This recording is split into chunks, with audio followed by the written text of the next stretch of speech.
Hey guys, Sublord here, back again with take 2 of my action figure review for the Transformers Studio Series Rise of the Beasts Core Class Terracon Frieza, because the first review I shot got deleted for some stupid arse reason, so here we are, there he is. I may just be a touch salty because I have to shoot this again, and this guy's not exactly fun to transform, so there's that too. But at any rate, this is brought to us by the fine folks over at Hasbro, as well as my good buddy Evil Villain. Click the link in the description below, head on over to ye old Instagram and give him a follow. Let him know Overlord sent you, but as always, be nice or he'll break your legs. Serious. But with that being said, since Frieza has no accessories to speak of, let's just cut right to the chase and take a closer look at the man of the hour, who is very reminiscent of Decepticon Frenzy from the 07 movie, so I've heard. I guess they could retool the legs, and then maybe do something with the arms to give him his, single upper arm with two lower arms attached to it. I think he's a little bulky, so maybe they could make him a little slimmer, because I think Mohawk from the last night was a little thinner than this guy, so I wouldn't mind seeing that. But he's a pretty cool little dude. Like Mohawk, I think they did a great job with him for the size, but as far as articulation goes, his head is on a ball joint. You can get all kinds of motion out of that. His neck is on a hinge due to transformation, so you can have him look up pretty far just with that alone, so that's pretty nice.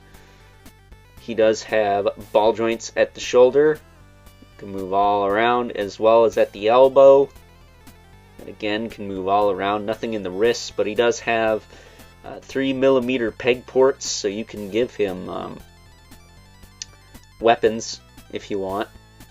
And what I like to do with these top arms is hit puberty, apparently. No, is take them and spin them around like this so they come up and down, and then bend this one like that. When I pose this guy anyways, I think it's a little more dynamic.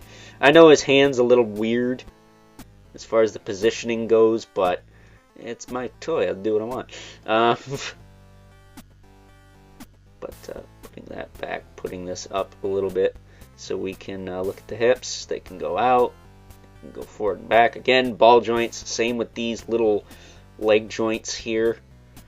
And then the feet, same thing, ball joints, like ball joints here, there, and everywhere. It's got balls all over the place. I love balls. Balls are amazing. No homo. But in this case, you do get a lot of range because of those balls. And that's nice. It's nice to see that. The only thing he's really missing is a knee hinge, but you do get plenty out of the joints and the legs there. So that's fine by me.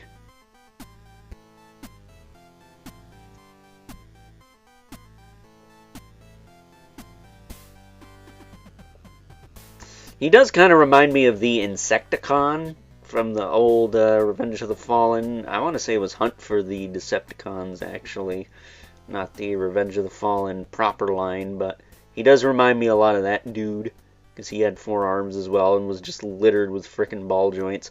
Although his alt mode was like 10 times cooler. He turned a really cool looking insect, so there is that. But yeah, man, that is Frieza, not to be confused with the dude from DBZ.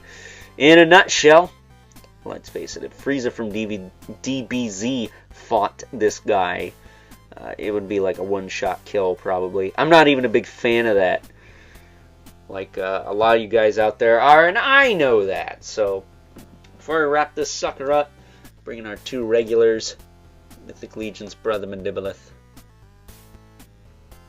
and the infamous 11 Spawn, who, as usual, you guessed it, towers over everyone. So, with that being said, it's time now that we wrap things up with some final thoughts. Overall, and aside from some looseness in ye old ball joints here and there, I really have no real issues with good old Terracon Frieza here, other than his rather lackluster alt modes, because he does have more than one. We're going to take a look at one today and save the rest for later, but the one we're going to take a look at today is probably the weakest of the three. So without further ado, why don't we get this guy transformed, take a closer look at his turret mode. And as promised, here we have good old Terrakan Frieza in his turret mode, which, in all honesty, is not the best alt mode, like at all. It barely stays tabbed together. It's probably holding itself together by a thread, with the exception of the gun barrel itself. That is probably the only piece, and the legs that fold up in the back there, that actually tab together worth of crap. The arms just kind of rest inside each other here to form this, not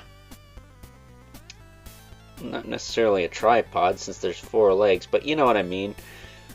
The base for it. And then, of course, it's got the 3mm ports back here, so you can have another Terrakan or Decepticon manning it. Not sure if there's enough room in the barrel up front for a blast effect. I don't think so, but I could be wrong. That said, once I get the leader class Scourge, or Scourge, whichever, from Rise of the Beasts, I will be bringing good old Frieza here back for that review to show off his other 2 modes, because he does have a combined mode with Scourge in both vehicle and robot mode. So stay tuned for that, because according to a recent leak list, that figure's supposed to be getting reissued, so I won't have to spend a bunch of money on it on the secondary market. So whoopee, I guess. So with that being said, hope you guys enjoyed this review. Until next time, I'll catch you guys later.